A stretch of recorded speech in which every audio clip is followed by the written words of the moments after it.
Keep up with DX Central. Follow us on Twitter at DX Central.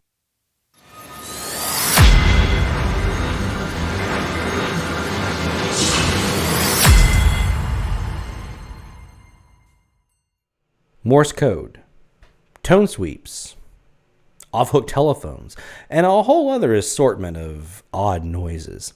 When it comes to AM radio stations conducting DX tests, you'll hear some pretty unique stuff being broadcasts. But how do you know what to listen for? How can you tell your sweeps from your beeps? In this edition of DX 101, we're going to take a look, so stay tuned.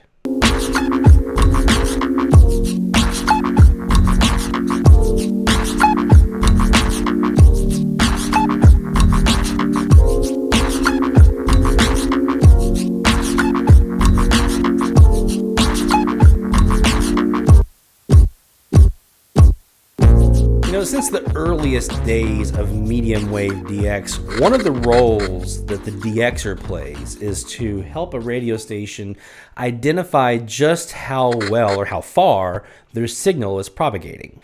It was in that spirit that the DX test was born. Now, radio stations have been conducting test broadcasts since the very earliest days of radio, but when radio clubs and hobbyists got involved and started coordinating with stations to conduct these tests with special programming and at special times they could announce, it helped more hobbyists hear the station from greater distances, and the station could really gauge just how well that signal was getting out. So for the stations, there was a couple of benefits. One, they were able to still conduct the test to make tweaks and adjustments to help their transmitters perform at peak efficiency and high performance, and also still really get a good sense of just how far their signal was reaching by all of the reports and reception reports that would come back from DXers. Obviously, for the DXer, the benefit is adding a new one to the log that you probably wouldn't have gotten otherwise. While today a radio station can conduct a DX test whenever and however they want to, you'll find that most DX tests are those that have been coordinated by a special group called the Courtesy Program Committee, or CPC.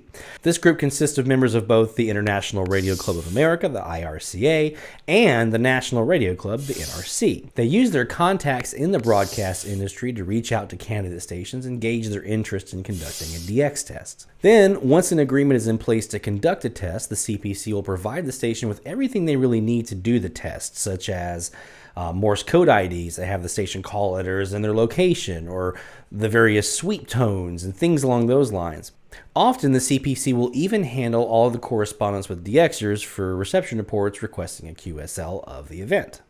Now, specifically as it relates to the content that's broadcast, it's really refined and kind of changed over the years.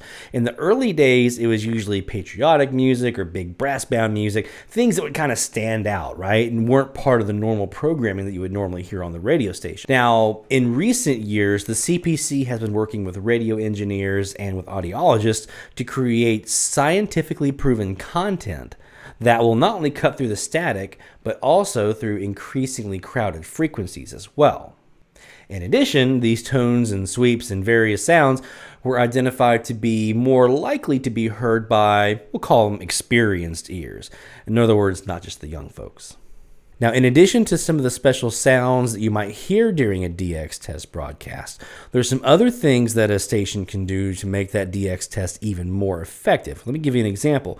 So let's say we're talking about a daytime-only station, meaning they only are allowed to broadcast during the daytime, and then at sunset they have to sign off. Now, there's a special FCC guideline that basically stipulates that those stations are actually allowed to broadcast between midnight local time and their local sunrise for a period of special experimentation or testing or maintenance.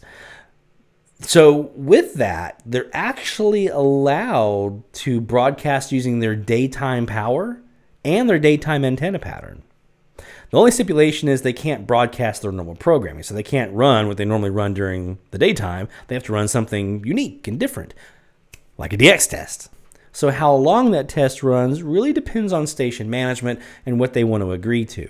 Some stations will run just at the top of the hour, a little special test transmission or broadcast or whatever, and that's about it. Others will do like a 30-minute or an hour-long test period. Still, other stations will run throughout the night, from midnight till sunrise.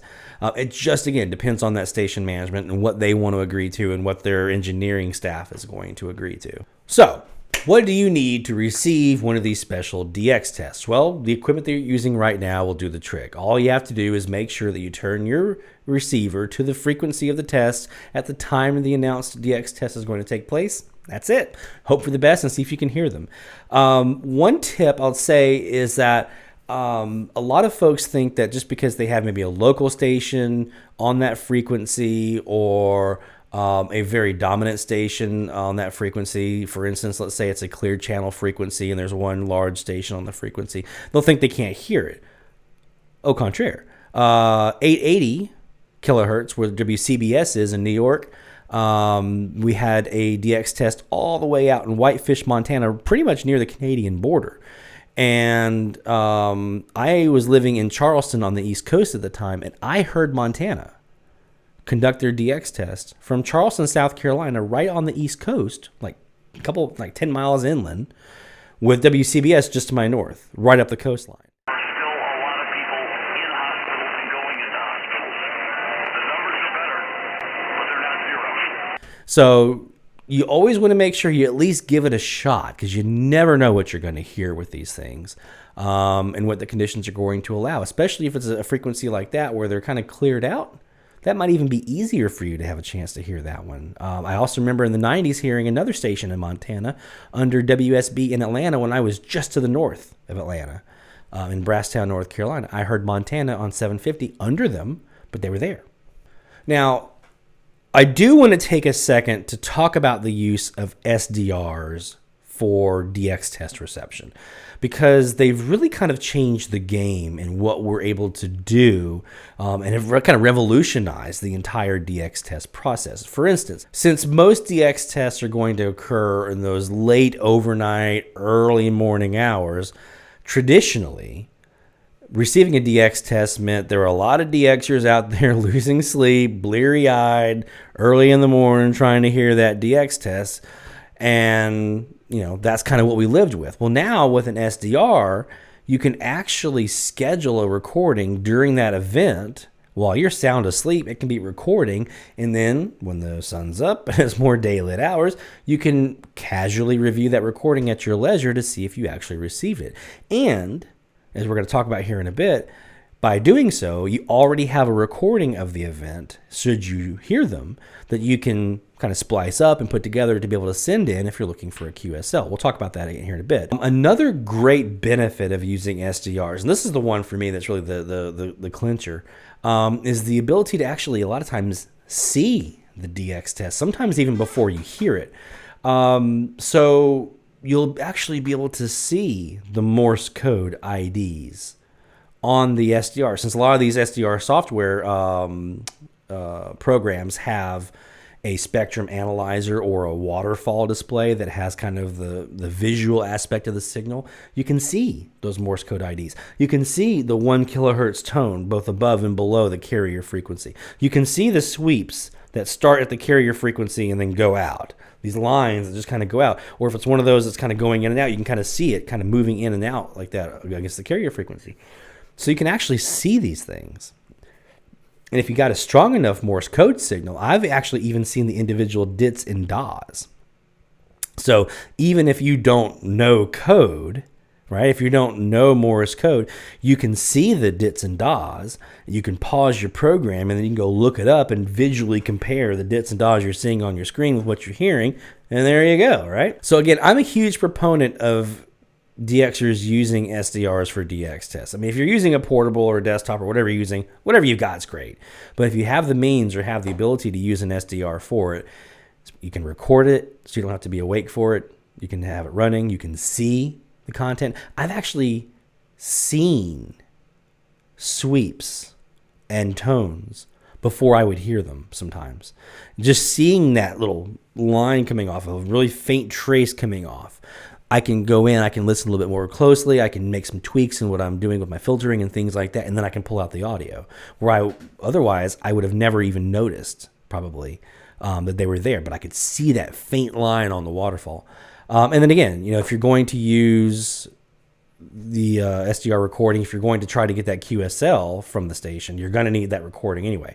Speaking of proof of reception, if you're wanting to get a QSL from the testing station, you're absolutely going to have a recording, a clear recording of what you heard. And that's going to be for the vast majority of these DX tests, especially those that are going to be sponsored by the CPC. At the very least, these should be audio recordings. Even better if you have a video recording like from your SDR. Just little quick clips of the Morse code IDs or the tone sweeps or whatever it was that you heard, any kind of audible or visual identifiers that you can include to prove that you actually did hear that DX test. That's what you're going to need. The days of just having it in a written format, that's not going to fly in the vast majority of these DX tests, especially anything that's being sponsored by the CPC. You're going to have that recording. Okay. Now, speaking of the CPC, whenever they announce a DX test, in addition to the dates and the times of the test, they're also going to provide you some additional information in there. It's very important that you pay extra close attention to these details. So the days and times of the test obviously is a big one, but also what to expect to hear. A lot of times they're going to let you know. If it's one that the CPC has sponsored, they're going to let you know. You're going to hear these kinds of things. Expect to hear Morse code IDs, sweeps, tones, whatever it might be. They're going to let you know if you are looking to get a QSL back for the event, what you'll need, what formats, if you're going to send an audio file or a video file, what formats they should be in, and who to send it to. Sometimes it's going to be the station. Most often it's going to be for the CPC. Sponsored tests that's going to be coming to the CPC themselves. Someone at the CPC will be intaking those, reviewing those, and then sending them back out. Because obviously, the stations don't have a lot of time to do these. So make sure you pay extra close attention to these details when the announcements are going out, so that you know exactly what you'll need to do, when to be there, what to listen for, and then if you are wanting a QSL, what to do with it. If it is a situation where you're sending the correspondence to the radio station themselves, make sure we show our gratitude. These are stations that are doing this. Some are doing it for the testing of their own stuff, but they can do that without having to sit there for hours. They can probably get that test done very, very quickly. They're sticking around and doing all this other stuff for our benefit, so we need to be grateful. I know Wayne Heinen from the NRC says whether I heard him or not, I'm going to let them know if I heard him or not, and I'm going to be, showing my gratitude for that DX test being conducted. So they'll continue to want to do that. So just keep that in mind. If you are interacting with these stations directly, if it's one where we send that information out to the station, just be sincerely grateful and professional and nice in your correspondence, so that these stations will want to continue to kind of do business with us. All right. So let's say the CPC has announced a new DX test that's coming up. What are some of the things that you can expect to hear or should be listening for, or maybe even watching for on your SDR? Okay. Well, the most common element that you're going to see in a DX test is the Morse code ID. Now, I'm going to show you an example here from a couple of previous tests. This first one is the one I was talking about earlier. This is 880 KJJR in Whitefish, Montana. Again, they're almost near the Canadian border. This was received from Charleston, South Carolina. And not only in this clip can you hear the Morse code under the signal from WCBS, but you can actually see it as well on the SDR waterfall. The dits and das, you'll actually see those on the waterfall.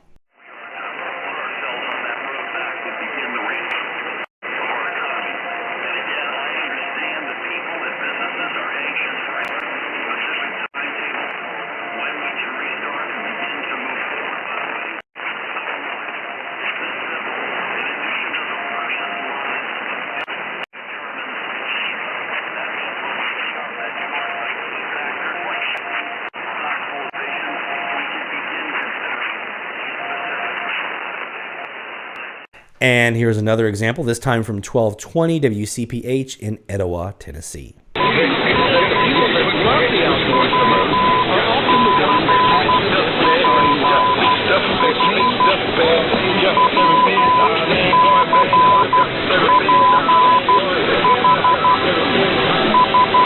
Now for some of the more unique sounds you might hear during a DX test. There's the first ones we're going to explore are what we call tone sweeps. There's a handful of different kinds of sweeps. And this first one is what's called a linear sweep.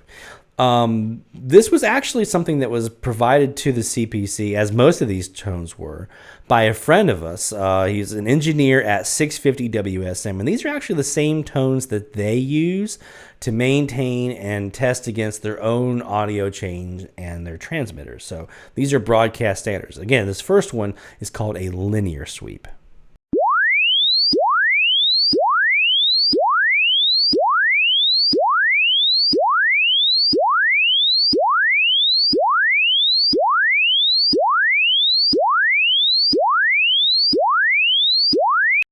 Now, very similar to the linear sweep, we have the logarithmic sweep. See if you can tell the difference.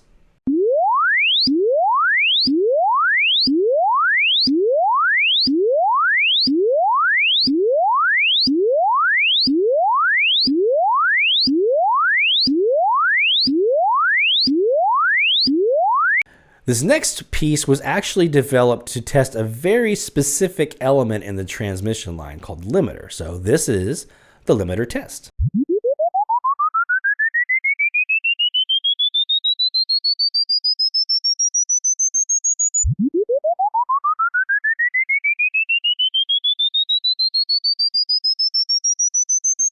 Now, this next tone was specifically designed for testing AM transmitters, for medium wave transmitters. It consists of a tone that starts at around 100 hertz, runs all the way up to 5 kilohertz, and then bounces quickly back and forth between the two of them.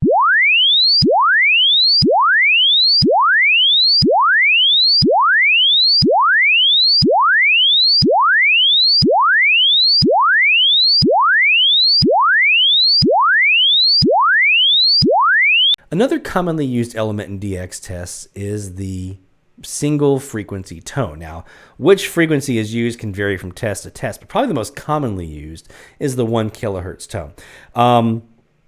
If you've ever been sitting on 890 kilohertz on the East Coast and you heard that 1 kilohertz heterodyne from Algeria on 891, you know exactly the sound that you're looking for here.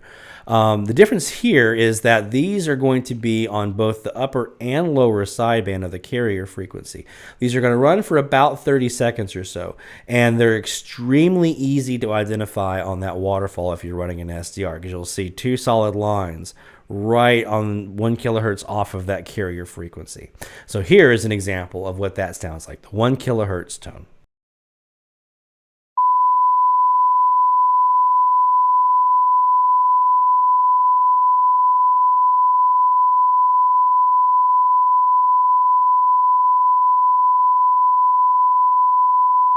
Probably one of the more unique sounds you might hear during a DX test is the off-hook telephone sound. Now, if you didn't grow up with a landline phone, this was actually something that was developed back a long time ago by Bell Laboratories, and it was something that they wanted to use to alert the user that the handset was not seated properly in the cradle, and therefore the line was still engaged and they wouldn't be able to receive any inbound phone calls. So a little alert sound was played over the line to notify the user of that. The tone consists of a superposition of frequencies 1400 hertz, 2060 hertz, 2450 hertz, and 2600 hertz, and they're played at 100 milliseconds on, 100 milliseconds off cadence. Testing with an audiologist also confirmed that these tones cut through static and crowded frequencies very well and are more easily noticed by DXers.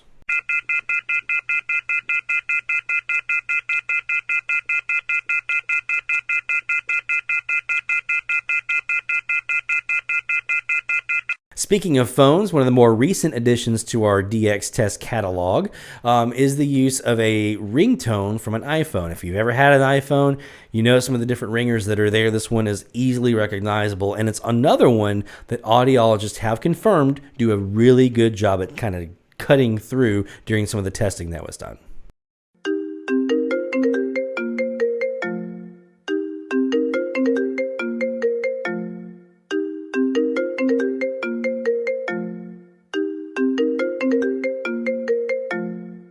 Now, tones and sweeps and Morse code and things like that aren't the only thing that you'll likely hear during a DX test. A lot of times you're also going to hear a voice ID. If you're close enough to the testing station, you should be able to pick these up. Some of these will be run through a human voice. Sometimes I've even heard them by someone directly at the transmitter site with a microphone plugged in to the gear that's there at the transmitter site, so they can do that. Other times it's a computerized voice. But again, if you're close enough, this is one of those things that can be a huge thrill if you actually hear the voice ID of that DX test. So here's an example of one of those voice IDs. This is WCNR in Englewood, Tennessee. We are conducting a special maintenance test. This is Whiskey Echo November Romeo. Whiskey Echo November Romeo. Whiskey Echo November Romeo. Whiskey Echo November Romeo. This is WCNR in Englewood, Tennessee. We are conducting a special maintenance test. A lot of DX tests will also run music during their test broadcast. Now, even though testing has confirmed that music doesn't cut through the best, it's still a lot of fun for the testing station to kind of play DJ for a bit there and kind of play whatever they want to play. So you'll often find some music you wouldn't normally hear on the radio, either because of its format or its length, not just for that station, but a lot of times for any station. You might hear some Dr. Demento or something like that kind of broadcast at 3 o'clock in the morning out of that DX test station. You'll also sometimes hear, especially if it's one that's been sponsored by the CPC, you'll hear a song called Hands Across the Sea. It's a kind of a brass band song, which actually is the signature song of the IRCA. Back in the 1960s, club members took a vote and said that would be the signature song of the IRCA was Hands Across the Sea. It narrowly beat out the song Monday, Monday, classic 1960s hit. But even though the brass band stuff doesn't really cut through, it's one that if you're close enough to be able to receive the music from the DX test station, you'll instantly recognize it. And here's an example of what you might hear.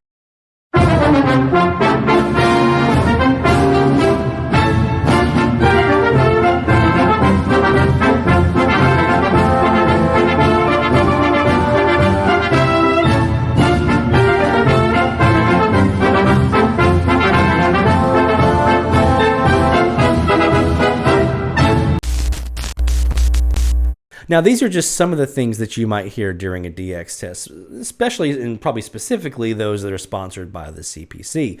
If the station is conducting their own test, what you'll hear will probably greatly vary from this and may include very few or none of the elements we've discussed.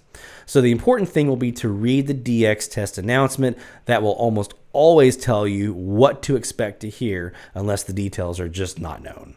DX tests are a fun and unique way to add new log stations and maybe even a new state or two to your logbook. In my own experience, I've added stations like I mentioned, Montana. That was a new state for me when I've heard those stations out of Montana.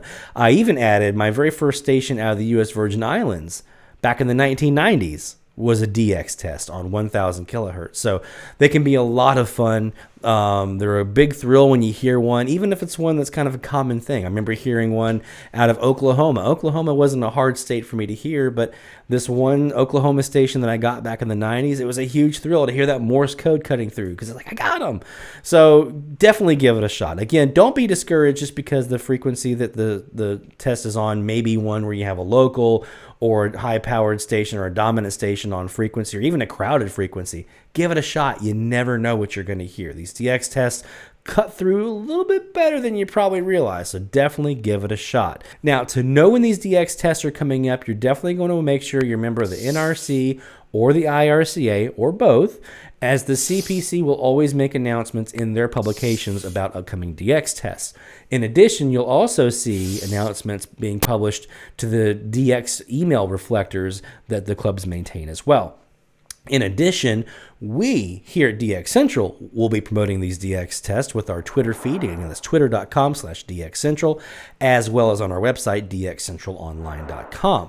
We also will usually, unless there's some circumstances where we can't, conduct a special edition of DX Central Live right here on YouTube, where we attempt our own attempt at hearing the DX test. We'll have that live stream going out, and these can actually be a pretty valuable resource to help DXers either during the moment live live or after the fact, kind of replaying the stream to compare it to their own recording. So make sure you stay tuned for those, and we'll announce if we're going to be doing a live stream for the DX test when those are announced. Now, for DXers that are on Facebook, there are a handful of AMDX related Facebook groups that you'll also see these announcements posted in. To find those, you want to do a quick search in the search bar for either AMDX or MW, Medium Wave DX. The National Radio Club maintains one of their own, and there's a couple of others as well. So just do a quick search of those, make sure you join those groups, and you'll be able to see when those announcements come out. So whether you're a newbie to DX test or a grizzled veteran, I hope you found some information here that's been helpful and has helped prepare you better for upcoming DX tests. If you see one being announced or you see one coming up on the calendar, make sure you do what you can to tune in. They're a lot of fun, and if you join the live stream that we do here on DX Central for doing one, we have a blast. We really enjoy those, so make sure you stay tuned for those as well. As always, if this video has been helpful, we ask that you give us a thumbs up and leave us a comment. Don't forget to subscribe and click the bell icon so you can be notified when new videos are available. From all of us here at DX Central, best of DX 73, and now let's go hit the bands.